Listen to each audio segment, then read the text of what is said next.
best things President Trump has done, and really people from across the aisle support, is removing violent people from our cities. So I think that's been a good thing largely, but it can't be done with no rules. There needs to be an independent investigation, for goodness sakes.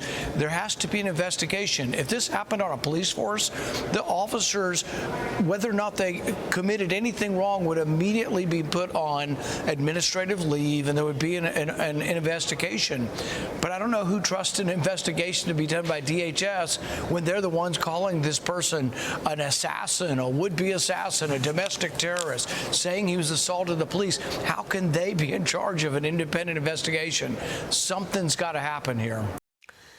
That's Senate Homeland Security Committee Chairman Rand Paul on this program yesterday. He requested that ICE and Customs and Border Patrol officials testify before the committee next month for an oversight hearing. They'll also appear before the House Committee on February 10th. Homeland Security Secretary Kristi Noem will appear before the Senate Judiciary Committee on March 3rd. We're expecting Border Czar Tom Homan to hold a press conference in the next hour on operations in Minneapolis as new video surfaces showing Alex Preddy allegedly harassing ICE agents days before he was killed in a confrontation with border agents. Joining me now is Tennessee Senator Marsha Blackburn, a member of the Senate Judiciary Committee. Senator, good to see you. Thanks so much for being here. Good to see you. What are you expecting from Kristi Noem, and what is your assessment of this horrible situation? It is something that is regrettable. It was preventable. And when you look at the fact that you've had over 150,000 criminal illegal aliens removed from Georgia, Tennessee, Texas, Louisiana, Florida over the last few months, all done without incidences, you know that that cooperation between local law enforcement and between ICE and Border Patrol is an imperative. And Maria, the American people voted for removal of these criminal illegal aliens that were making communities less safe. And when you look at somewhere like Memphis, where we've had complete cooperation between the mayor, the police chief, over 20 federal agencies, state agencies that are there, and they've made about 6,000 arrests. They've recovered about 1,000 illegal firearms, and they've recovered 142 missing children. Yeah.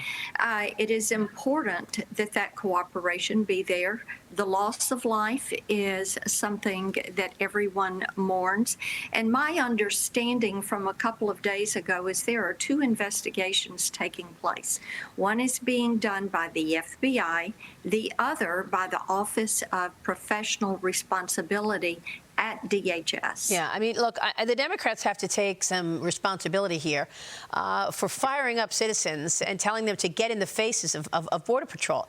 This is a very dangerous place that they're putting citizens in. Of course, if you resist a border agent, if you get in their faces and try to stop their operations, they will respond, and they will respond accordingly. It's a horrible situation, but, I mean, where is the accountability for your colleagues on the left for telling? I mean, Tim Walz 2 weeks ago told everybody, oh, get out your camera and put your camera in everybody's faces and make sure to film them so we have a record of what's going on. We should have local officials supporting the rule of law and removing these criminal illegal aliens. Yeah.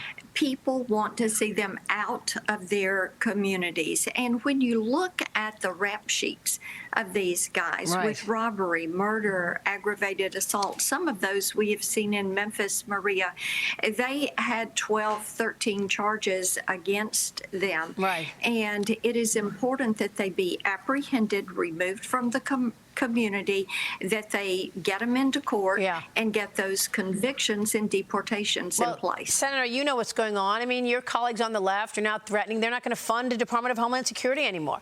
The Senate expected to hold a government funding test vote later this morning. Democrats are threatening a partial government shutdown if no changes are made to the administration's crackdown on illegal immigration. Chuck Schumer rolled out his list of demands. Here it is. Watch this. Our caucus is unified over three main legislative objectives. First, we want to end roving patrols. We need to tighten the rules governing the use of warrants and require ICE's coordination with state and local law enforcement. Second, we want to enforce accountability. Third, we want masks off, Body cameras on.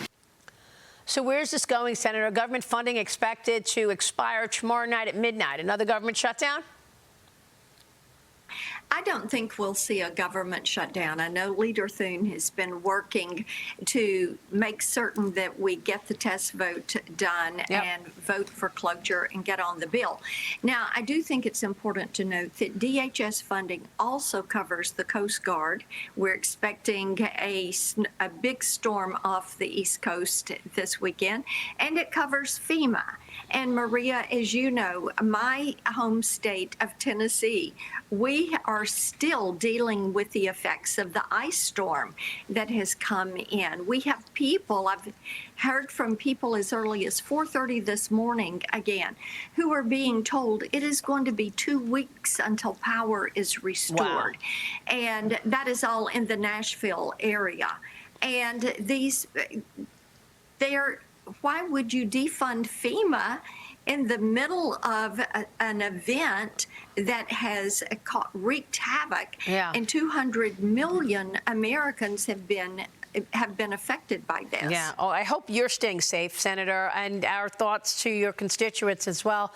We just spoke with Fox Weather, and they said another storm is coming, certainly to the Carolinas. So we've got our eyes and a watch on the weather this morning as well. Good to see you. Thank you so much, Senator Marsha Blackburn. Good to see you. Thank you. All right.